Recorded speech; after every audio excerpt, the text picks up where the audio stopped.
Bienvenue à tous. Le prix Nobel 2010 de littérature a choisi Bibliothèque Médicis pour s'exprimer. Mario Vargas Llosa est avec nous. Il m'a reçu à Barcelone il y a quelques jours et à quelques jours de la remise du prix par le jury Nobel de Suède. Mario Vargas Llosa va évoquer ses années de formation, à Paris aussi, ses voyages incessants et son inspiration qui part toujours de la réalité. Mario Vargas Llosa, c'est une grande voix de l'Amérique latine qui combat d'un continent à l'autre toutes les formes de totalitarisme et qui défend les libertés et l'esprit de résistance. Ingrid Betancourt, merci d'être avec nous. Vous aussi, vous le faites à votre manière et vous l'avez fait dans votre chair. Dans Même le silence a une fin, chez Gallimard, vous racontez vos 6 années passées en détention chez les FARC dans la jungle amazonienne. Le Nobel à Vargas Llosa, est-ce que pour vous c'est une récompense juste? Très juste, oui. On l'attendait. Je crois que nous avions besoin d'une reconnaissance pour l'Amérique latine, pour un combat qui est aussi le combat des idées, mais qui est sous la plume d'un homme extraordinaire. Vous le lisez? Oui. Ou vous l'avez lu? Je l'ai beaucoup lu et j'ai voulu le lire encore. Dans la jungle? Oui. Et vous n'avez pas pu? Non, non, je n'ai pas pu. On en parlera tout à l'heure. Ouais. Troisième invité, Matteo Ricci, ou plutôt vous, Michela Fontana, Grand Prix 2010 pour cette biographie politique, je dirais exceptionnelle, de Matteo Ricci. Il va falloir qu'on dise qui c'est. C'est un jésuite italien qui, dès le XVIIe siècle, est parvenu à la cour des empereurs Ming en Chine. Et pourquoi il est important? Pourquoi il revient maintenant? Il est très important parce qu'il a été le premier médiateur culturel entre la Chine et l'Europe. Et aujourd'hui, c'est très important de comprendre la valeur de Ricci comme médiateur culturel, le dialogue, la tolérance interculturelle. Très important, très actuel aujourd'hui. Alors, Ricci est enterré et vénéré dans la Chine actuelle. Il a consacré sa vie, précisément, et son œuvre à rapprocher des deux continents dans des moments qui étaient particulièrement difficiles, parce que la plupart des missionnaires qui étaient arrivés avant lui ont été zigouillés. Oui, la plupart, ils sont revenus. Oui. Et il y est arrivé, lui, en Chine, 3 siècles après Marco Polo. Exactement. Mais Marco Polo était quand il y avait les Mongols en Chine. Et Ricci, c'était le premier à entrer et à résider en Chine quand il y avait une dynastie complètement chinoise, les Ming. Oui. C'est le premier d'être capable de rester et d'être accepté dans la Chine chinoise de Ming. Votre livre est édité et publié par Salvatore, qui est un éditeur de talent et de courage, je voulais le signaler. Et c'est plus que l'hommage d'une Italienne à un Italien qui a vécu de 1552 à 1610 pendant 58 ans. Alors je vous remercie au passage d'être venu spécialement à Paris pour Bibliothèque Médicis, parce que vous vivez en Arabie Saoudite, votre mari est l'ambassadeur d'Italie. Votre livre est très beau. Merci. Vargas Llosa, Ingrid Betancourt, Ricci Fontana, vous avez une passion commune, à mon avis. Vous êtes des passeurs de civilisation, en quelque sorte des exemples de métissage culturel. Alors d'abord, Mario Vargas Llosa, il voyage partout. Il ressemble en effet à une sorte de nomade. Je dirais que c'est plutôt un homme universel. Il m'a reçu à Barcelone pour Europe 1 et pour Bibliothèque Médicis. En Espagne, il est en train de présenter son dernier livre, Le songe du Celte, que son fidèle ami de toujours, Albert Bensoussan, est en train de traduire pour les éditions Gallimard et qui sera publié en France en 2011. Ce livre est consacré à un Irlandais, l'Irlandais Roger Casement, qui au début du XXe siècle a dénoncé les atrocités commises au Congo belge sous Léopold II. Je l'ai découvert dans un livre consacré à Joseph Conrad, un écrivain que j'admire beaucoup. Et Conrad, quand il est allé au Congo, la première personne qu'il a connue, c'était Roger Casement. Et il a pu écrire Au cœur de ténèbres, le chef-d'œuvre de Conrad, grâce à Roger Casement. Ça veut dire qu'une fois de plus, vous en prenez au méfait du nationalisme ou du colonialisme qui frappe les peuples d'Amazonie ou d'Afrique. Exactement, parce que lui, il a dénoncé aussi, en même temps que les atrocités au Congo, les atrocités qui étaient commises à l'Amazonie sud-américaine à l'époque du caoutchouc. Il était extrêmement courageux et je crois qu'un des premiers Européens à dénoncer, à montrer le véritable visage du colonialisme. Parce qu'à l'époque, il y avait une mythologie sur le colonialisme, comme une force civilisatrice, n'est-ce pas? Vous n'y croyez pas? Non, mais à l'époque, on croyait. Oui. On croyait. Et Mais vous, à l'égard des conquistadors espagnols venus même au Pérou? je critique, bien sûr, toutes les cruautés qui ont été commises par les conquistadors. Mais c'est très important de nous souvenir, dans le cas de l'Amérique latine, que les conquistadors étaient notre grand-père. Hein? Ils sont restés là-bas. Après, l'indépendance est venue et la condition des indigènes est la même. Aujourd'hui, 5 siècles après la conquête, les Indiens sont encore des citoyens de deuxième ordre, de deuxième classe. La faute à qui? À nous. C'est nous maintenant qui sommes les Latino-Américains, qui sommes les responsables de les cruautés qui souffrent les paysans, les descendants des Indiens. C'est très important de critiquer la conquête en faisant une autocritique, n'est-ce pas? C'est ça que... C'est pas eux, les conquistadores, qui ont commis les crimes. Les crimes sont commis encore aujourd'hui par les descendants des conquistadores, et les descendants des conquistadores sommes nous, Ouais. les Latino-Américains d'aujourd'hui. Oui, c'est le mea culpa de Vargas Llosa. Les Vargas, ils sont arrivés au Pérou. Oui, Vargas et Llosa sont dans... Mais c'est le cas de je crois, la grande majorité des Latino-Américains, n'est-ce pas? Et aujourd'hui... C'est la grande différence avec le Congo. Ouais. Hein. Les Belges ne sont pas restés là-bas. Non. Ils sont allés pour exploiter les Bien indigènes et exploité. après ils sont partis. Oui, oui, Ouais, bien ouais. exploité. Mais aujourd'hui, vous avez la nationalité espagnole Et péruvienne. et C'est la péruvienne, les double deux. nationalité. C'est-à-dire que vous vous sentez à la fois d'Espagne et du Pérou. Oui, je suis très reconnaissant à l'Espagne parce qu'ils m'ont donné la nationalité espagnole à une époque que la dictature du Pérou voulait me priver de la nationalité péruvienne. Alors, c'est l'Espagne qui m'a sauvé de devenir un paria. Oui. Alors, je suis très, très reconnaissant à l'Espagne Mais pour ça. ce n'était pas un rejet du Pérou. Non, non, non, c'était pas le rejet du Pérou. J'ai critiqué la dictature de M. Fujimori. Alors, ils avaient présenté un projet pour me priver de la nationalité péruvienne. Et à ce moment-là, j'ai demandé à l'Espagne de me reconnaître la double nationalité. Et vous vous sentez aussi de l'Europe? Peut-être un peu de la France, non? Oui, tout à fait. C'est-à-dire que ma formation était plus française qu'espagnole. Vous savez, j'étais un métèque. Hein. Quand j'étais jeune, j'ai commencé à lire les écrivains français. J'ai appris les français par exemple, pour qui, pouvoir par lire. exemple? Rabelais.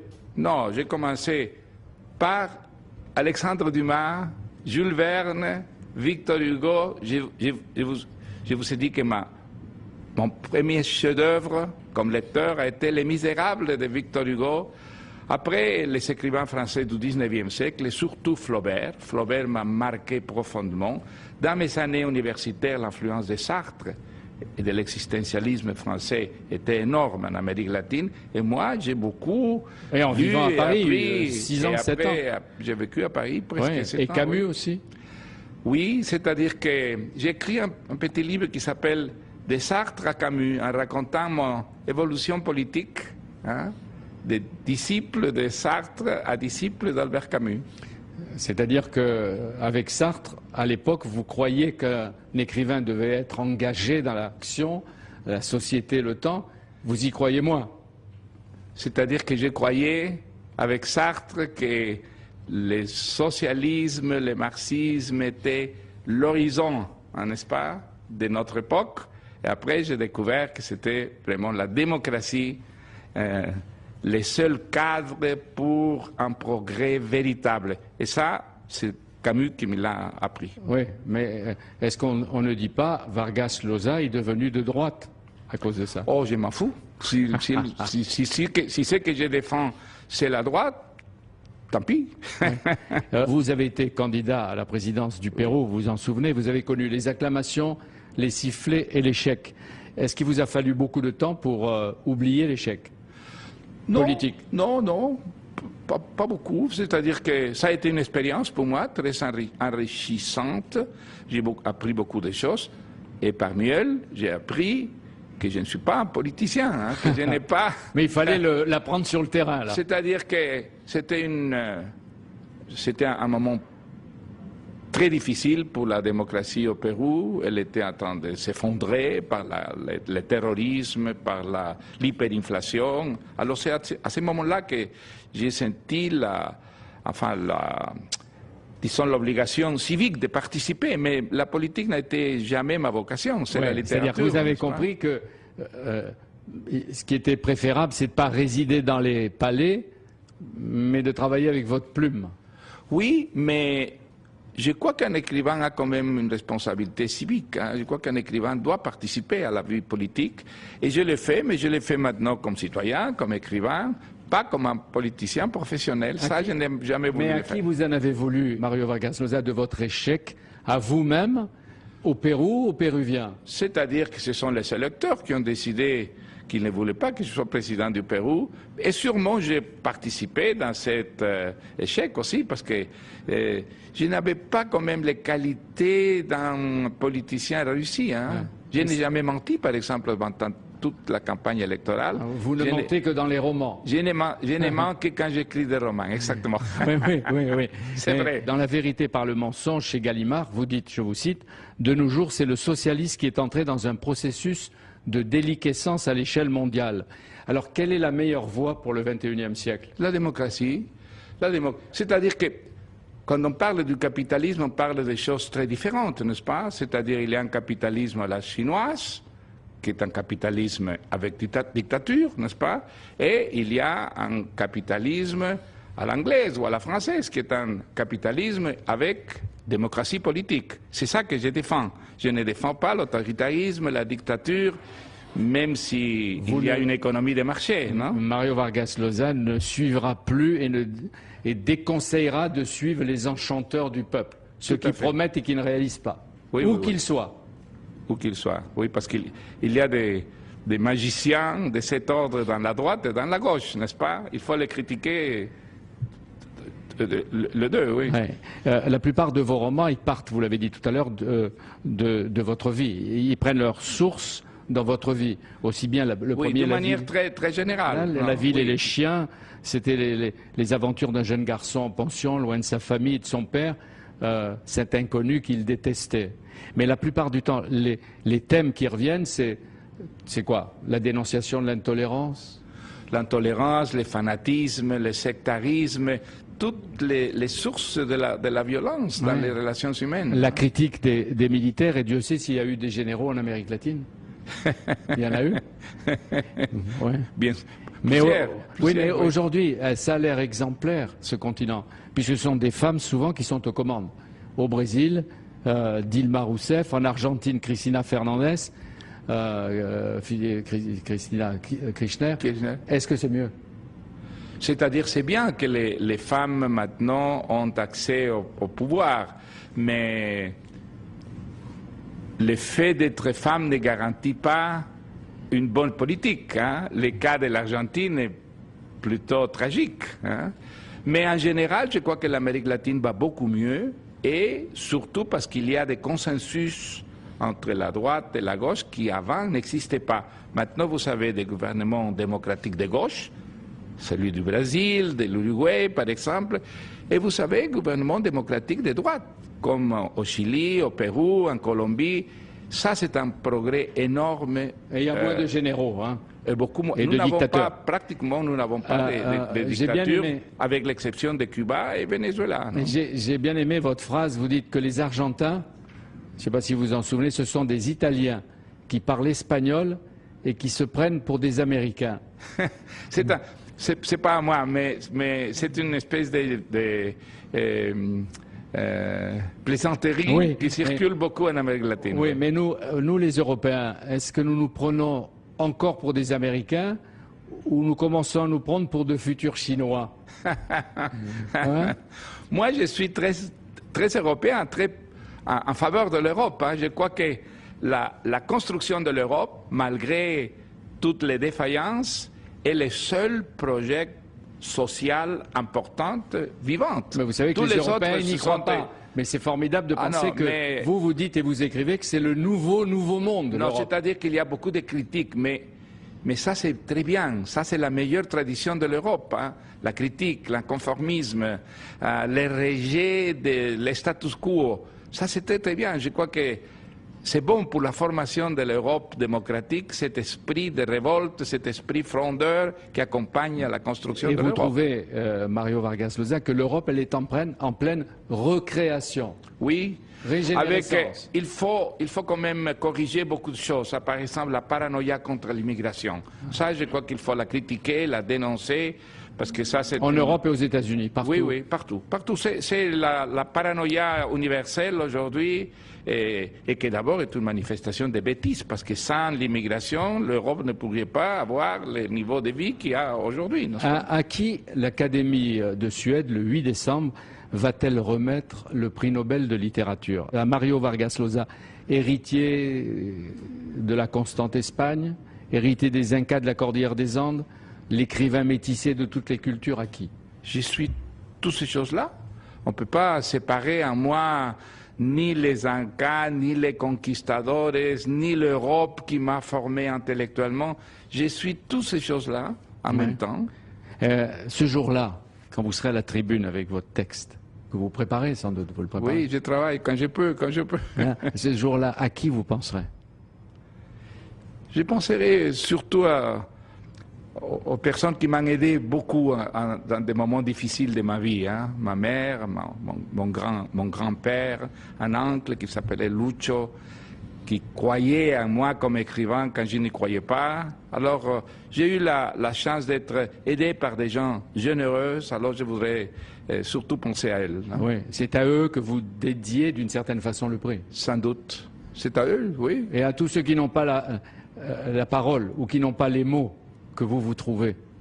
Hein? Mais ça, je l'ai fait quand j'écris mes livres, mes essais, mes romans, non? Est-ce que vous êtes l'avocat du prix Nobel de la paix, Liu Xiaobo, qui est emprisonné en Chine? Tout à fait. Je suis en solidarité avec lui. Je crois qu'il est un homme extrêmement courageux et qui nous démontre que l'essor extraordinaire économique de la Chine n'est pas parallèle avec une ouverture démocratique, sinon tout le contraire.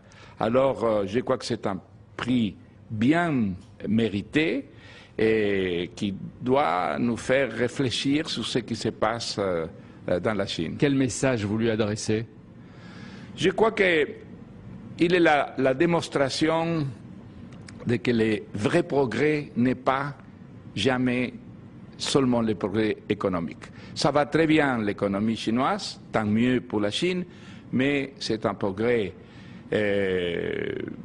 tout à fait limité et dont les développements se voient limités par le manque de liberté politique. Dans vos livres, vous êtes l'ennemi des censures, oui. L'ami des libertés. Est-ce que ce matin, vous réclamez à votre place la libération de Liu Xiaobo? Mais bien sûr, et pas seulement de Liu Xiaobo. Il faut se souvenir que malheureusement, il y a beaucoup de dictatures, de régimes autoritaires. Hein. Je demande la libération de Cuba.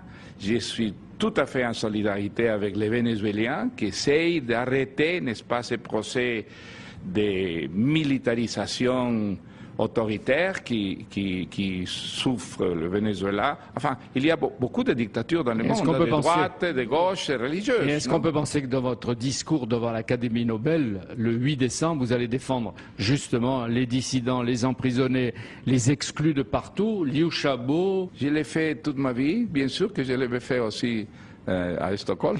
Et vous aurez peut-être une pensée pour Borges? Oh, les écrivains que j'admire, oui, ils sont là. Même s'ils ne les mentionnent pas, ils sont là, ils sont présents dans tout ce que je fais, dans tout ce que j'écris. Ouais. Garcia Marquez, vous étiez amis à un moment, vous êtes séparés pour des raisons idéologiques et politiques. Vous vous êtes un peu retrouvés? Je ne parle pas de Garcia Marquez. On va laisser ça à nos biographes si nous méritons avoir des biographies. Ah bon. Mais qu'est-ce qui a fait la rupture ou la séparation? Non, je ne parle pas de ça. Bon. Mais c'était la rencontre avec Castro ou après? C'est après la rencontre avec Castro? Je ne parle pas de ça. D'accord. Donc il y a des blessures? Je ne parle pas de ça. Et vous parlez de Simon Bolivar, lui au moins, le libertador du continent américain? Oui. Je parle de beaucoup de choses. Plus facilement, oui. Plus facilement. Hein? Vous croyez, vous l'avez dit tout à l'heure, à l'Europe. Quand vous travaillez, vous dites que vous avez mis presque 30 ans à faire mûrir la fête au bouc. Combien de temps un livre mûrit-il en vous avant de passer à l'écriture? Ça dépend. Par exemple, le dernier, celui sur Roger Casement. J'ai découvert Roger Casement un an avant de me mettre à écrire le roman, et le roman m'a pris 3 ans. Alors, dans ces cas, ça a été plutôt en période courte, mais dans le cas de Flora Tristan, par exemple, ou de Trujillo, 20 ans, 30 ans, j'ai pensé, j'ai réfléchi, j'ai eu l'envie grandissante d'écrire sur eux. Combien de temps vous écrivez chaque jour? J'écris tout le temps. matin et les heures les plus créatives sont celles du matin. Mais Tôt le matin? oui, je commence, très tôt. Je commence à prendre des notes et à lire à 6 heures du matin, mais à écrire à 10 heures. Je travaille jusqu'à 2 heures de l'après-midi chez moi, et après déjeuner, je vais ou à une bibliothèque ou à un café, et je travaille là-bas. C'est donc, vous consacrez tout votre temps à la fois à l'écriture et à la lecture. C'est la passion de la vie de Vargas Llosa. C'est ma vie, c'est-à-dire la consigne de Flaubert, je la suis. Écrire, c'est une manière de vivre. C'est ma manière de vivre, écrire. Et vous écrivez à la main encore? J'écris à la main. Ou avec l'ordinateur? Je crois que je suis l'ordinateur? un des derniers écrivains qui écrit à la main, avec l'encre, avec du papier, avec des... Oui. Ouais. Vous avez besoin de toucher le papier? Oui, et sentir l'encre. Ouais. Moi, j'aime beaucoup l'encre. Mais après, je passe à l'ordinateur. Mais la première version, toujours à main. Il y a une sensualité du papier et de l'encre. Tout à fait, le rythme surtout. C'est le rythme de la main. La pensée va au rythme de la main. Et vous écrivez d'un jet où il y a tellement de truculence, d'exubérance. Je corrige beaucoup, j'ai refait les phrases. Mais parfois, j'écris, d'un jet, d'un seul... d'un seul jet. Oui. Et est-ce que vous pensez que le romancier, il ajoute au chaos de la vie et du monde? Non. Ou il met de l'ordre? Il met de l'ordre, au contraire. Je crois que c'est la littérature, c'est surtout le roman qui nous donne la sensation, l'impression d'avoir un ordre dans la vie. La vie est un chaos permanent, n'est-ce pas? C'est la littérature qui vous donne quand même une organisation, vous montre que derrière les comportements, il y a des motivations et que les comportements produisent des conséquences. Tout ça, vous le voyez très clairement dans un roman. Dans la vie réelle, vous ne voyez jamais les choses avec cette clarté. Donc un romancier et un Vargas Llosa, c'est une sorte de père créateur. Un créateur d'artifices qui vous aide à comprendre la vie et à vivre. Ce sont des artifices, n'est-ce pas? Ce sont des créations tout à fait artificielles. Mais ces artifices, quand même, vous permettent d'organiser votre vie dans le chaos qui est la vie réelle. Vous avez dit que vous lisez beaucoup, et vous avez beaucoup lu tous les auteurs, et en même temps, vous avez écrit des tas de livres, j'en ai là, La vérité par le mensonge, vous avez traité plusieurs auteurs, etc. Les contemporains français, vous les lisez? Par exemple, Michel Houellebecq? Oui, j'ai pas lu le dernier livre, celui qui a gagné le concours, mais j'ai lu tous les premiers livres de lui. Ouais. Et j'ai même participé dans un jury du prix Novembre qu'il a gagné avec ma voix. On lui dira. Vous relisez aussi beaucoup? Je relis beaucoup et maintenant je dirais même que je relis plus que je lis. Mais est-ce que ça veut dire que les romans ont presque leur saison? Ils grandissent, ils mûrissent, ils vieillissent, ils meurent et ils renaissent? Ça dépend aussi des lecteurs. Il y a une atmosphère psychologique propice pour certaines lectures. C'est à ce moment-là qu'il faut lire un livre déterminé. Oui, mais comment on le sait?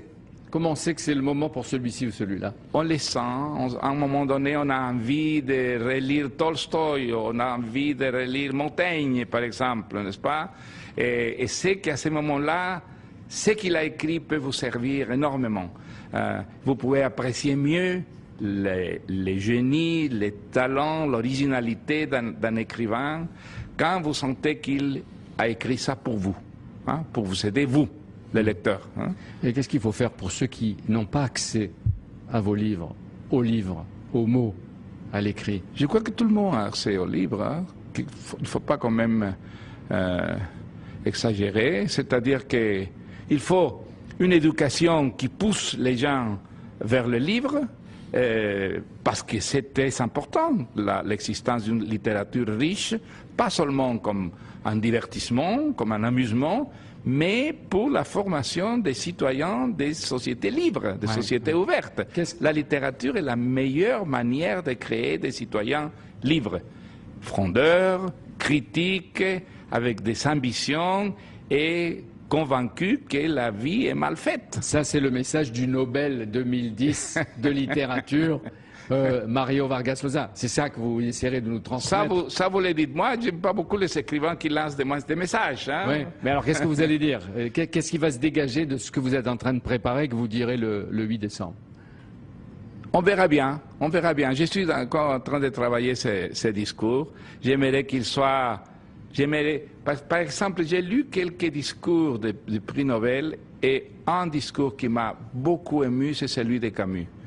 Très beau, très beau, très beau comme écriture, mais avec une idée qui me paraît absolument formidable. On ne peut pas dissocier la politique de la morale sans produire la barbarie, le barbarisme. Une idée formidable, que je crois que exprime vraiment ce qui est le cœur d'une culture démocratique. À l'étape où je suis de mon expérience, je n'ai rien à épargner, ni parti, ni église, ni aucun des conformismes dont notre société meurt, rien que la vérité dans la mesure où je la connais. J'ai lu ces temps-ci que j'étais un solitaire, peut-être, mais j'essaie en tout cas, solitaire ou non, de faire mon métier, et si je le trouve parfois dur, c'est qu'il s'exerce principalement dans la ces affreuse société intellectuelle où nous vivons, où l'on se fait un point d'honneur de la déloyauté, où le réflexe a remplacé la réflexion, où l'on pense à coups de slogan, comme le chien de Pavlov salivait à coups de cloche, et où la méchanceté essaie trop souvent de se faire passer pour l'intelligence. Donc on entendra, comme la résonance de Camus, d'autres écrivains ce jour-là, et peut-être aussi de votre ami Cervantes. Don Quichotte, dit Cervantes, doit être honnête en ses paroles, vrai dans ses actions, patient dans l'adversité, miséricordieux à l'égard des nécessiteux et enfin combattant de la vérité, même si sa défense doit coûter la vie. Sans aller jusqu'au sacrifice, est-ce qu'on peut dire que Vargas Llosa, c'est un combattant de la vérité? Oui, je crois qu'on peut dire ça. J'essaye de le faire au moins. Oui.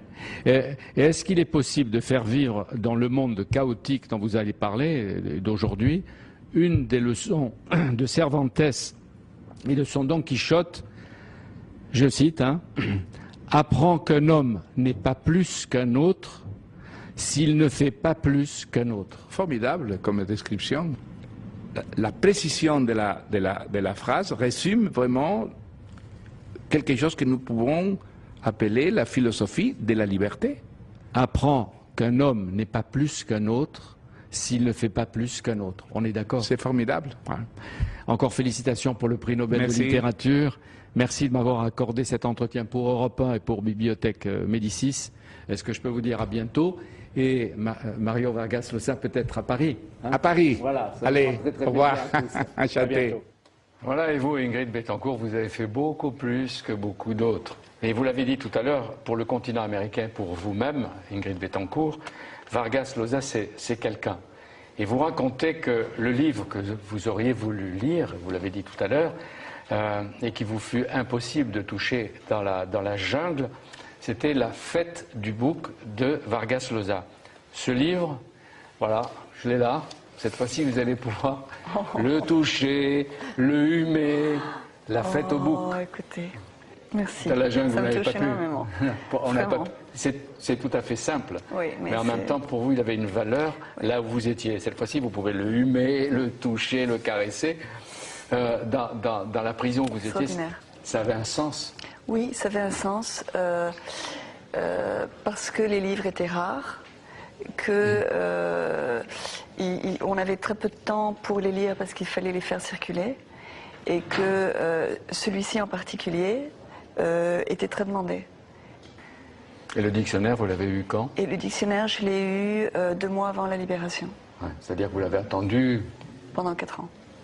Dans la plus grande partie de votre vie, vous dites « J'avais appris à vivre entre 2 mondes, la Colombie et la France ». Et aujourd'hui? La France est toujours mon point de repère et toujours ma racine.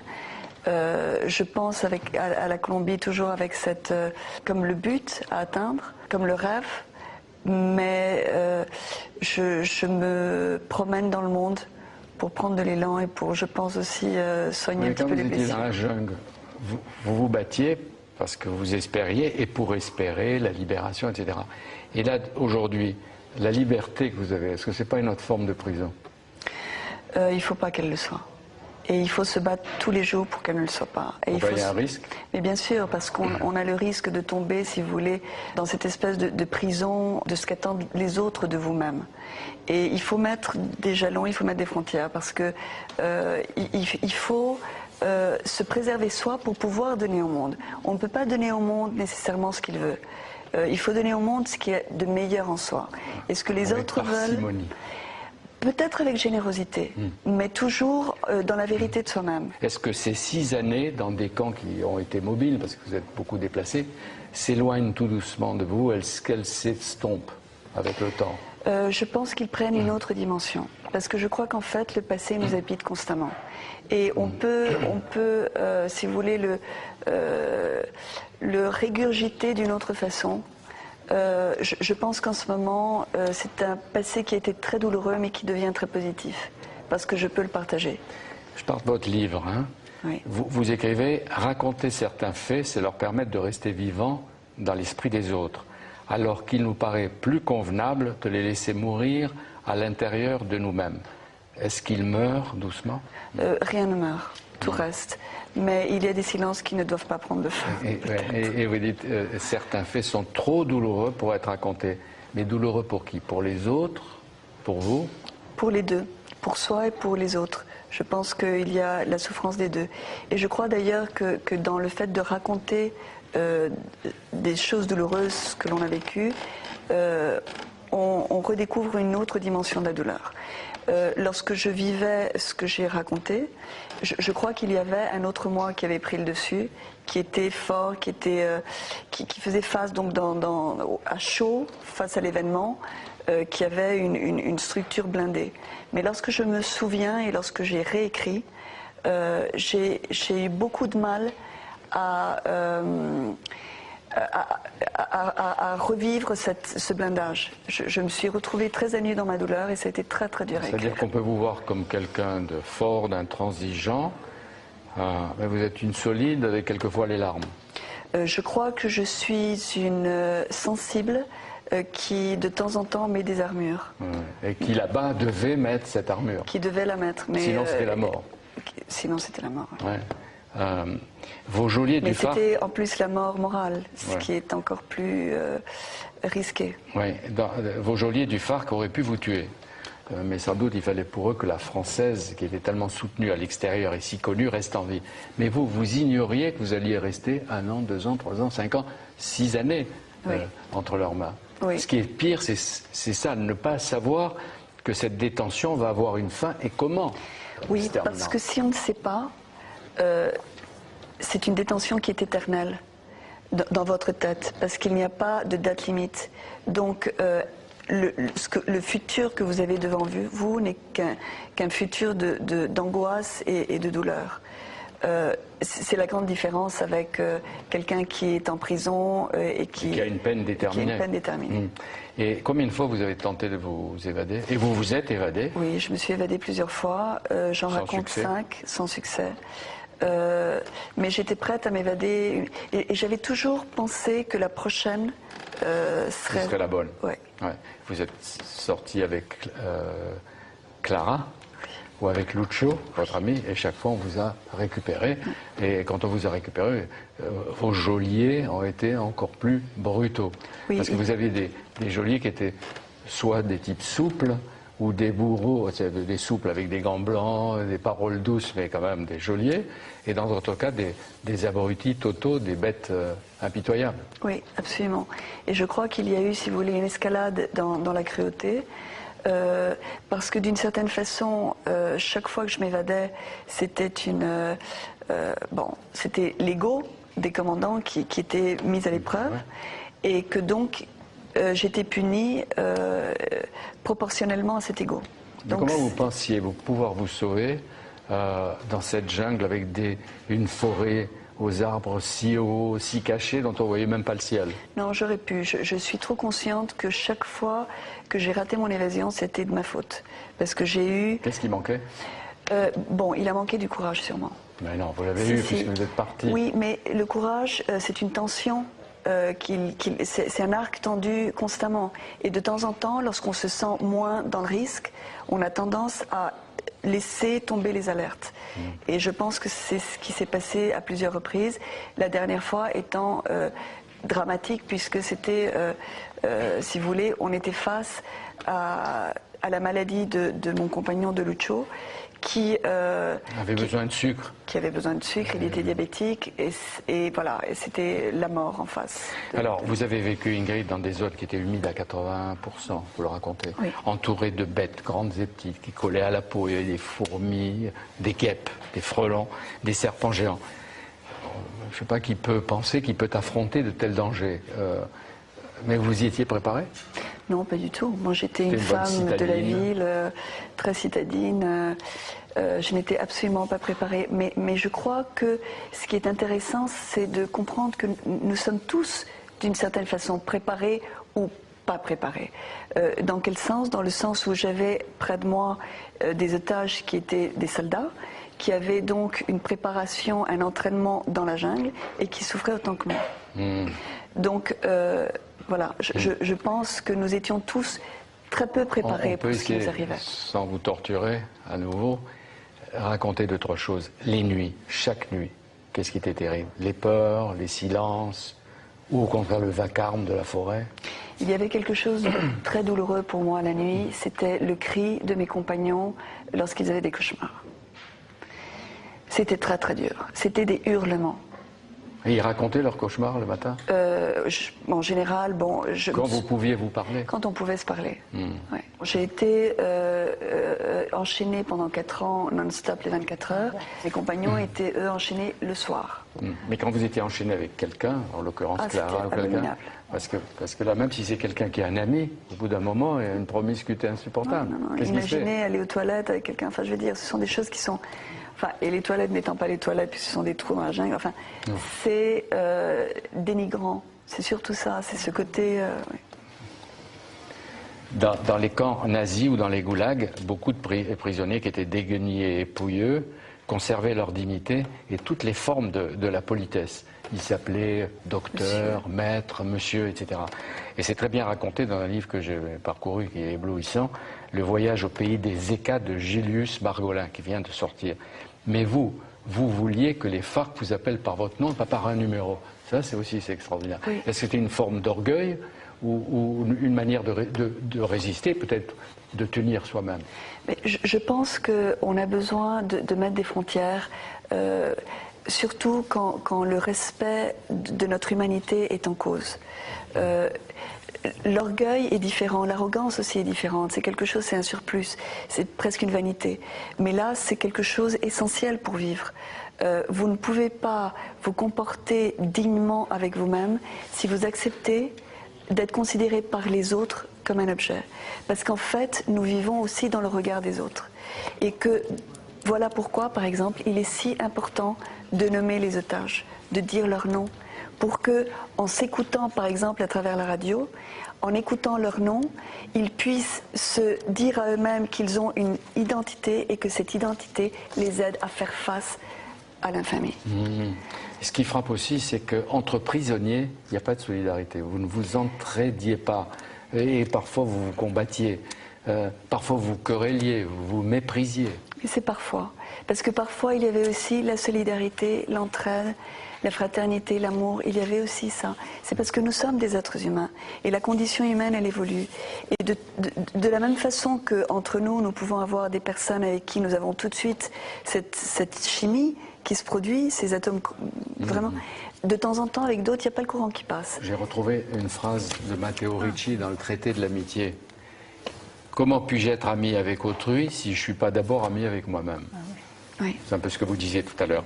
Et vous vous êtes construit peu à peu des règles. Se taire, ne s'attacher à rien, ni à personne, ne rien désirer, ne rien demander. Est-ce qu'aujourd'hui, ce sont les mêmes règles qui s'appliquent à votre vie de tous les jours? Heureusement non, parce que je me donne, si vous voulez, l'espace. Elle peut nous demander n'importe quoi. Par exemple ça. Oui, alors, ça c'est un mince, infime cadeau tellement mérité. Mais disons qu'il y a, en fait, je crois, moins de besoins, je crois. On devient plus léger dans les désirs. Ayant perdu toutes les libertés, toutes les formes de liberté, j'ai encore la liberté de définir qui je veux être. Et donc, je ne suis plus une victime, je suis une survivante. Et je crois que nous sommes tous des survivants. Bien sûr, mais vous en avez fait l'expérience et vous construisez cet être de plus en plus libre. Et je continue à le construire. Chaque fois... C'est sans fin. Oui, et c'est très beau de savoir qu'on peut toujours monter plus dans l'échelle. Vers l'harmonie, la tranquillité intérieure. Vers cette lumière qui est là et vers cet être parfait que nous voulons être et que nous ne pouvons pas. Mais la quête est là et c'est ça qui est merveilleux. Vous dites, ce que nous sommes devenus là-bas, c'est ce que nous sommes ici aujourd'hui. Oui. Qu'est-ce que vous voulez dire? C'est comme une naissance malgré tout? Que c'est une transformation et que ce n'est pas parce qu'on change d'habitat que l'on change son être et que je suis aujourd'hui là avec vous ce que je suis devenue là dans la jungle et que évidemment il y a encore des transformations à venir, heureusement. Oui, les rencontres, les voyages, les visites, etc. Entre Bogota, Paris et New York, vous habitez où maintenant? Dans les valises.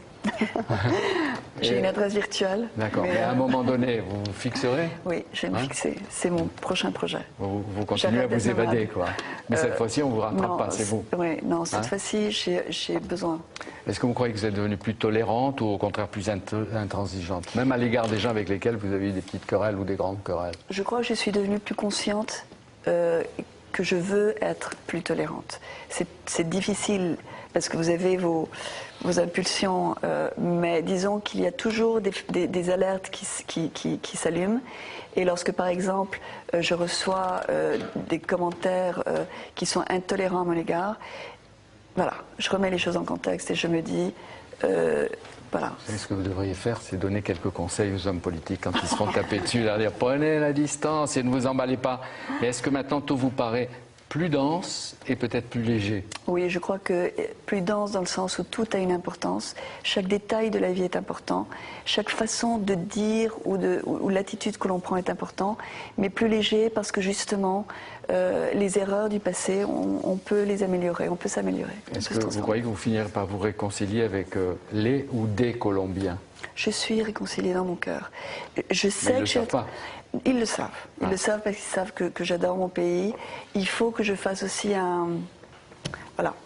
J'ai besoin de temps. Mais la base de l'amour est là. Rien que l'amour, ça suffit. Vous pensez que vous avez un devoir à l'égard de tous ceux qui sont aujourd'hui encore, soit dans cette forêt entre les mains de ce qui reste des FARC, et en même temps à l'égard de tous les otages, les Français qui sont au Mali, mes confrères français de France 3 qui sont en Afghanistan. Et vous imaginez peut-être comment ils doivent ressasser leur aventure, comment dans leur solitude ils doivent souffrir, parce qu'eux ne savent pas comment ils vont être libérés, ou s'ils vont être libérés. Oui, je crois que nous avons tous une responsabilité. Quand nous sommes libres, nous avons la responsabilité de veiller pour la liberté des autres. Et quand elle leur manque, c'est notre devoir que d'agir. Et souvent, on ne sait pas comment agir, mais il y a une façon d'agir qui est dans notre cœur, de ne pas les oublier et de répéter leur nom. De répéter leur nom. Parce que vous savez que quand on a répété votre nom, dans la forêt, elle a fini par entendre qu'on parlait d'elle. Et c'était un soutien extraordinaire de sentir qu'il y avait toutes des peuples qui se mobilisaient pour elle. Alors vous citez le poète préféré de votre père, Pablo Neruda, même le silence a une fin. Est-ce qu'on peut parodier, là, ici, vous dire que même la parole ou l'excès de parole a une fin? Je pense qu'il faut, oui, je pense que le silence est toujours meilleur. Oui, mais dans certains cas, après, pour se reconstruire, s'éloigner tout doucement de ce qui va rester en vous et qui va... Parce que la parole est extraordinaire lorsqu'elle vient comme cette denrée rare après le silence. Oui, oui. Dans l'hélicoptère de la liberté, il y a un de vos compagnons qui chantait, vous direz en espagnol, La vida es una tombola, tombola, tombola. La vida es una tombola. C'est une chanson qui était très à la mode à ce moment-là. Mais la vida es una tombola. Oui, c'est une tombola. Oui, la vie est une tombola. Bon, c'était sa façon à lui de se moquer un petit peu de notre sort, de dire que de temps en temps on gagnait le gros lot du loto et donc la libération. Voilà. Oui, moi, j'ai une autre vision de la vie. Oui, mais c'est une tombola, mais encore, il faut jouer et risquer. Oui, il faut oser, il faut avoir l'audace de vivre. Quelle est votre autre vision de la vie? Le parcours. Même lorsqu'on n'a pas le gros lot du loto, même lorsqu'on est dans la difficulté, dans la maladie et dans la souffrance, on apprend et on peut prendre. On l'embrasse parce qu'elle s'en va. Allez, vous allez prendre un avion. Alors, je me permets. Hein, en direct comme ça. Parce que votre témoignage nous touche toujours. À bientôt. On va rester seul, mais c'est aussi le plaisir. Mais on vous racontera Matteo Ricci parce qu'il faut le connaître. Je vais regarder. Voilà, vous regarderez. Et Matteo Ricci aussi, c'est un parcours. Absolument. Un parcours. Alors, la Chine et l'Occident doivent beaucoup à Ricci. Oui. Vous le faites connaître. Il y a un institut d'études Ricci en France, tenu par le père Masson, que j'avais interrogé pour Europe 1. Il est donc arrivé en Chine en 1582. À l'âge de 30 ans, il meurt à 58 ans. Il va passer presque 30 ans en Chine. Absolument. Il n'est pas retourné en Europe, jamais. Seulement en Chine. Et ce qui me frappe, c'est qu'aujourd'hui, la Chine lui rend hommage. Oui. Il y a des expositions, il y en a eu à Shanghai, il y en a eu à Pékin, il y a des expositions en Italie, en France. Oui. Et cette gloire posthume, vous pensez qu'elle est méritée? Oui, absolument, très méritée. Mais les Chinois ont toujours aimé Ricci parce qu'ils ont toujours dit que Ricci était un ami de la Chine, était un modèle de dialogue. C'était encore très important pour l'amitié, pour le respect, pour le dialogue.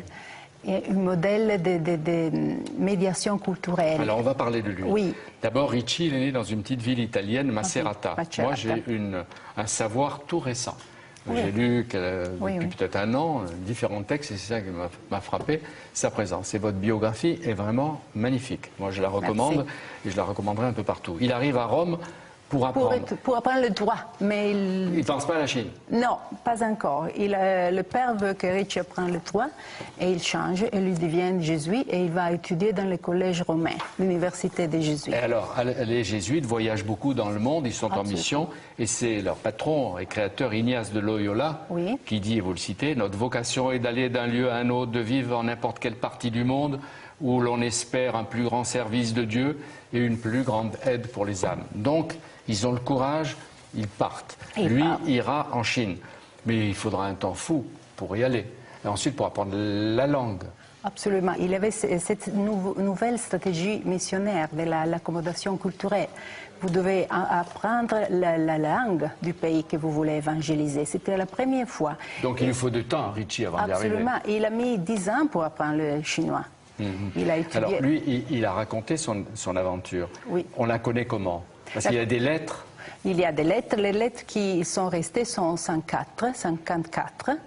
Et aussi, l'histoire de la mission, il a écrit en italien.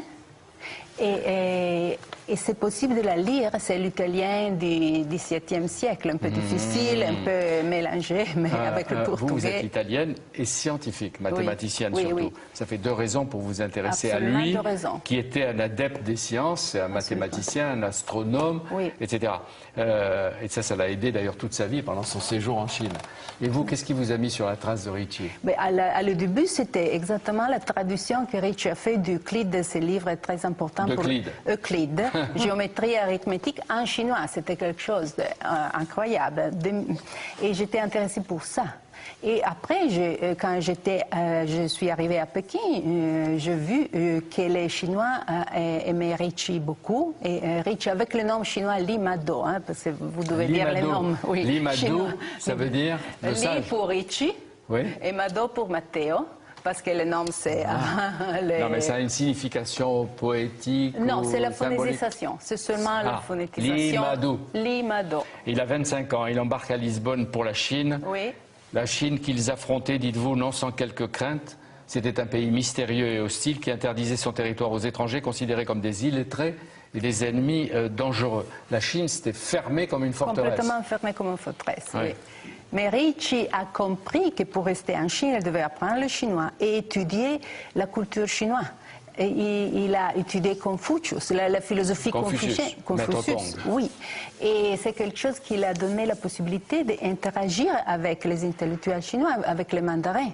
C'est pour ça qu'on ne le vide pas, on ne l'expulse pas. Ah, c'est pour ça, exactement pour ça. Parce que lui, il va avoir des difficultés, on croit que ça s'est fait de cette manière, mais il est allé de ville en ville. De ville en ville, 4 villes avant d'arriver à Pékin. Oui. Et souvent, quand il y restait, c'était des années. Et au dernier moment, on l'expulsait, on lui demandait de partir. Mais il s'accrochait, il négociait, il arrivait à convaincre. Il avait une force de caractère incroyable que j'admirais beaucoup. Mais il aimait la Chine ou il pensait qu'il était là pour évangéliser l'Orient? Ah bon, et au début, il pensait qu'il était là seulement pour évangéliser, mais à la fin de son séjour, il aimait la Chine. Il admirait beaucoup les mandarins chinois, leur culture, leur intelligence, parce qu'il a travaillé ensemble. Il a traduit l'Euclide avec un très prominent intellectuel chinois. Oui. Quelle Chine il va trouver? Parce que on a dit, c'est des structures sociales très rigoureuses, une hiérarchie. Les hiérarchies. Il a appris que les hiérarchies c'était très important et il a décidé d'avoir son relation seulement avec l'administration, les bureaucrates de la bureaucratie impériale pour arriver à la cour impériale. Il a privilégié l'étude du confucianisme et l'interaction avec les mandarins. Et avec les livres. Les livres sont importants. Et vous montrez bien que l'administration est fermée et vous soulignez le rôle des eunuques. Ce sont les bureaucrates de l'empereur. Alors eux, ils détiennent le pouvoir. Oui, parce que... et ils acceptent encore moins les étrangers. Complètement. Et c'était difficile pour Ricci. Il a été emprisonné par une eunuque. Parce qu'il ne voulait pas qu'il allait à Pékin voir l'empereur, mais Ricci était capable d'avoir la permission et l'eunuque n'a pu faire rien. Quand il arrive, après Macao, oui. Il arrive en Chine, il paraît qu'il se déguise en bouddhiste, quoi. Il se rase. Oui, il se rase la tête, la barbe et s'est mis une tunique de bonze. Mais après peu d'années, il comprend que c'est... Les moyens bouddhistes sont le niveau plus bas de l'échec social et il va changer son habit et il va s'habiller comme une mandarin de soie et avec la barbe longue et les cheveux et parce qu'il doit être comme ça pour interagir avec le mandarin. Il devient chinois. Il dit « Je me suis transformé comme un chinois ouais. ». Il porte avec lui des symboles de l'Occident. Oui. Et il a des cadeaux. Et une horloge. L'horloge mécanique. L'horloge mécanique qui... Parce qu'elle a séduit tous les Chinois jusqu'à l'empereur. Oui, il comprend, à début, il comprend qu'il doit donner des dons. C'est très important de donner quelque chose. Et il utilise les horloges mécaniques. Vous savez qu'en Chine, Ricci est devenu quelque chose, le dieu protecteur de l'horloge mécanique. Ah, oui, aujourd'hui encore. Non, aujourd'hui, mais jusqu'à 19e siècle. S'il revenait en Chine, ils seraient tous surpris, parce que Mao Tse-tung est presque oublié, et c'est Confucius qui revient. Ah oui. Mao Tse-tung, ce n'est pas totalement oublié, mais Confucius, aujourd'hui, la politique chinoise... Mao est dans le mausolée, mais Confucius, il est partout. Ah oui, absolument. Confucius, les instituts Confucius, et aussi l'idée de l'harmonie sociale. C'est un concept confucien. Et les politiciens chinois disent que nous voulons construire l'harmonie sociale. C'est quelque chose de Confucius. Oui. Alors il va découvrir plusieurs villes jusqu'à l'arrivée à Pékin. Limado fait son entrée solennelle à Pékin et puis il y a l'empereur lui-même qui va l'autoriser à séjourner à Pékin. Oui. Ce qui est extrêmement rare. C'est la première fois et c'était quelque chose d'incroyable, un grand honneur. Oui. Et les Chinois ceux qui étaient férus d'astronomie, de science, etc., comment, en Chine, ils voyaient là-bas l'Europe? Qu'est-ce que c'était l'Europe? C'était quelque chose de très loin, un peu difficile à comprendre, mais quand Ricci a enseigné la science, la morale chrétienne et la morale des stoïques, qui étaient très similaires au confucianisme, elles ont compris qu'il était une culture très ancienne, comme la Chine, est très intéressant. Et c'est pourquoi que Ricci a porté la culture européenne en Chine et a porté la culture chinoise en Europe. Pour ça, il était quelquefois rejeté par ou des bouddhistes ou des confucianistes. Ah, bien sûr, parce et ce que j'ai noté, c'était comme à l'époque Socrate, des dialogues, lui, il y avait des disputes avec des intellectuels. Oui, il y a une dispute très forte avec une bouddhiste qui vont, une aristotélien avec une bouddhiste, c'était un clash. Alors, il va écrire plusieurs livres. Oui, il va écrire plusieurs livres en chinois, parce que depuis 2 ans, il a appris parfaitement, il est capable d'écrire en chinois. Et il écrit, le premier livre qu'il écrit, c'est le traité sur l'amitié. Et c'est quelque chose de choisi parce qu'il savait que l'amitié, c'était une des relations plus importantes pour Confucius en Chine. Il avait 5 relations importantes pour l'harmonie sociale, les relations souverain et sujet, père et fils, frère aîné et frère cadet. Maître, disciple. Oui, et maître-disciple. Et l'amitié. Et il a choisi l'amitié pour montrer aux Chinois que l'amitié, c'est très, très important aussi pour la culture européenne. Dans le traité de l'amitié publié par les éditions Noé, et je prends 2-3 phrases, « Avoir beaucoup d'amis intimes, c'est en réalité n'en avoir aucun. Les coups de bâton de mes amis ont plus de prix que les cadeaux de mes ennemis. » Ça, c'est bien à savoir. Oui. Et un ami flatteur n'est pas un ami, mais un voleur. D'ami, il n'a fait qu'usurper le nom. Il a vécu 58 ans. Oui. On se dit, après tant de voyages, tant d'épreuves, comment il est arrivé déjà à 58 ans? Il voyait sa mort venir, oui. il a tout organisé, d'après ce que vous racontez. Oui, il a tout organisé, il s'est senti mourir, il a voulu rester dans la chambre et recevoir tous les disciples, les convertis, aussi les autres Chinois.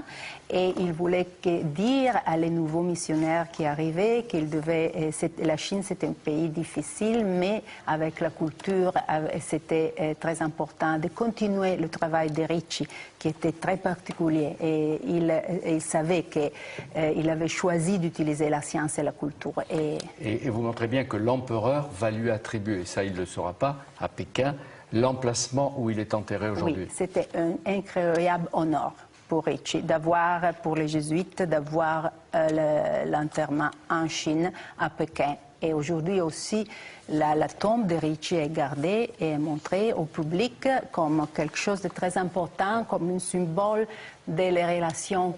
Et ça veut dire beaucoup de la Chine d'aujourd'hui, à l'égard du monde. Absolument, beaucoup. Il veut dire beaucoup aussi aujourd'hui. Qu'est-ce qu'il apporte? Qu'est-ce qu'il laisse? Qu'est-ce qu'il faut retenir de Matteo Ricci, de l'Imadou? Oui, la tolérance, la compréhension interculturelle, la médiation, et il s'est posé sur un plan d'égalité avec une culture différente. C'est un message très actuel. Et aussi le perfectionnement de soi, qui est un concept confucien et que Madame de oui, exactement, pour Confucius, il admirait Ricci parce qu'il était comme quelqu'un qui s'est perfectionné, et pour Confucius, le perfectionnement de soi, c'était quelque chose d'important. Michela Fontana, aujourd'hui, je pense que les sinologues l'étudient, les diplomates et les chefs d'entreprise du monde entier découvrent Ricci, qui a été l'auteur du premier dialogue entre l'Europe et la Chine, et on peut dire que le 21e siècle, en quelque sorte, a besoin du 17e siècle. Oui, vous le pouvez le dire. On peut dire. Sûr, merci Ricci. Merci Fontana. Ricci. Merci Michela. Ricci. Voilà. Et nous avons besoin de votre biographie. Mario Vargas Llosa, Ingrid Betancourt et Matteo Ricci, grâce à vous, nous aident à comprendre le monde d'aujourd'hui qui est tellement compliqué. Et il nous aide à nous dépatouiller de toutes les complexités et les férocités du monde d'aujourd'hui. L'équipe de Bibliothèque Médicis, en tout cas avec Anne-Marie Moreau, Yann Jancourt, Céline Bébélec, Anna Markovitch et Philippe Lallemand, en sont convaincus. Et vous savez, dans cette équipe, ils répètent depuis qu'ils ont lu Matteo Ricci le conseil de Confucius. Celui qui ranime le passé pour connaître ce qui est nouveau, celui-là est un maître. Merci à vous tous. À bientôt.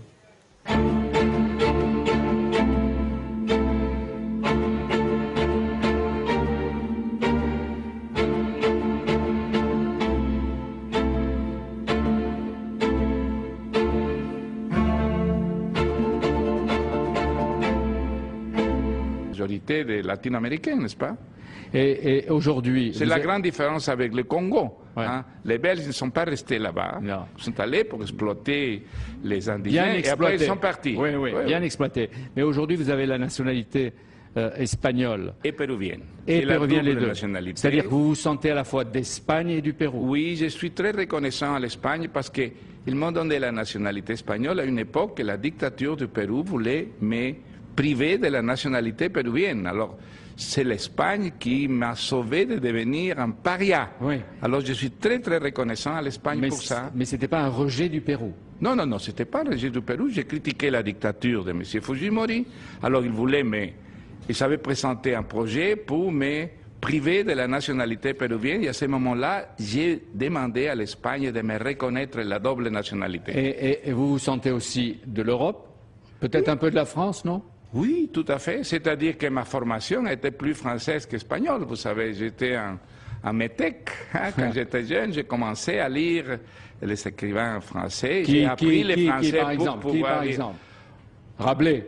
Non, j'ai commencé par Alexandre Dumas, Jules Verne, Victor Hugo. Je vous ai dit que mon premier chef-d'œuvre comme lecteur a été Les Misérables de Victor Hugo. Après, les écrivains français du XIXe siècle, et surtout Flaubert. Flaubert m'a marqué profondément. Dans mes années universitaires, l'influence de Sartre et de l'existentialisme français. Oui. Et vous n'avez pas pu? Non, non, je n'ai pas On en pu. parlera tout à l'heure. Ouais. Troisième invité, Matteo Ricci, ou plutôt vous, Michela Fontana, Grand Prix 2010 pour cette biographie politique, je dirais exceptionnelle, de Matteo Ricci. Il va falloir qu'on dise qui c'est. C'est un jésuite italien qui, dès le XVIIe siècle, est parvenu à la cour des empereurs Ming en Chine. Et pourquoi il est important? Pourquoi il revient maintenant? Il est très important parce qu'il a été le premier médiateur culturel entre la Chine et l'Europe. Et aujourd'hui, c'est très important de comprendre la valeur de Ricci comme médiateur culturel, le dialogue, la tolérance interculturelle. Très important, très actuel aujourd'hui. Alors, Ricci est enterré et vénéré dans la Chine actuelle. Il a consacré sa vie, précisément, et son œuvre à rapprocher les deux continents dans des moments qui étaient particulièrement difficiles, parce que la plupart des missionnaires qui étaient arrivés avant lui ont été zigouillés. Oui, la plupart, ils sont revenus. Oui. Et il y est arrivé, lui, en Chine, 3 siècles après Marco Polo. Exactement. Mais Marco Polo était quand il y avait les Mongols en Chine. Et Ricci, c'était le premier à entrer et à résider en Chine quand il y avait une dynastie complètement chinoise, les Ming. Oui. C'est le premier d'être capable de rester et d'être accepté dans la Chine chinoise de Ming. Votre livre est édité et publié par Salvatore, qui est un éditeur de talent et de courage, je voulais le signaler. Et c'est plus que l'hommage d'une Italienne à un Italien qui a vécu de 1552 à 1610 pendant 58 ans.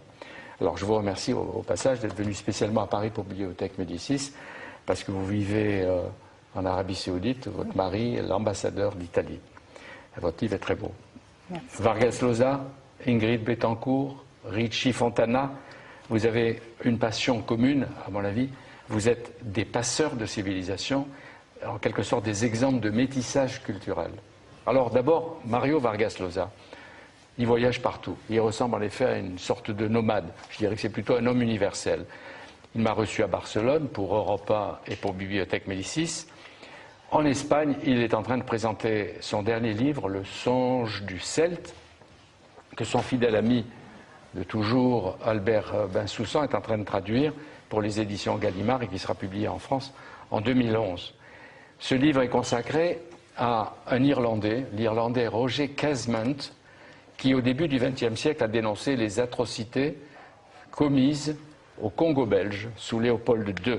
Je l'ai découvert dans un livre consacré à Joseph Conrad, un écrivain que j'admire beaucoup. Et Conrad, quand il est allé au Congo, la première personne qu'il a connue, c'était Roger Casement. Et il a pu écrire Au cœur de ténèbres le chef-d'œuvre de Conrad grâce à Roger Casement. Ça veut dire qu'une fois de plus, vous en prenez au méfait du nationalisme ou du colonialisme qui frappe les peuples d'Amazonie ou d'Afrique. Exactement, parce que lui, il a dénoncé aussi, en même temps que les atrocités au Congo, les atrocités qui étaient commises à l'Amazonie sud-américaine à l'époque du caoutchouc.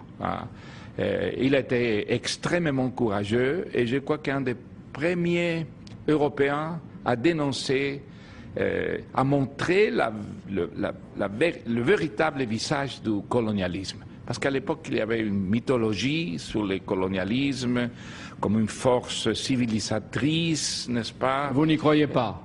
Non, mais à l'époque, on croyait. On croyait. Et mais vous, à l'égard des conquistadors espagnols venus même au Pérou? Je critique, bien sûr, toutes les cruautés qui ont été commises par les conquistadors. Mais c'est très important de nous souvenir, dans le cas de l'Amérique latine, que les conquistadors étaient notre grand-père. Hein? Ils sont restés là-bas. Après, l'indépendance est venue et la condition des indigènes est la même. Aujourd'hui, 5 siècles après la conquête, les Indiens sont encore des citoyens de deuxième ordre, de deuxième classe. La faute à qui? À nous. C'est nous maintenant qui sommes les Latino-Américains, qui sommes les responsables de les cruautés qui souffrent les paysans, les descendants des Indiens. C'est très important de critiquer la conquête en faisant une autocritique, n'est-ce pas? C'est ça que... C'est pas eux, les conquistadores, qui ont commis les crimes. Les crimes sont commis encore aujourd'hui par les descendants des conquistadores, et les descendants des conquistadores sommes nous, les Latino-Américains d'aujourd'hui. Oui, c'est le mea culpa de Vargas Llosa. Les Vargas, ils sont arrivés au Pérou? Oui, Vargas et Llosa sont deux, mais c'est le cas de je crois, la grande majorité.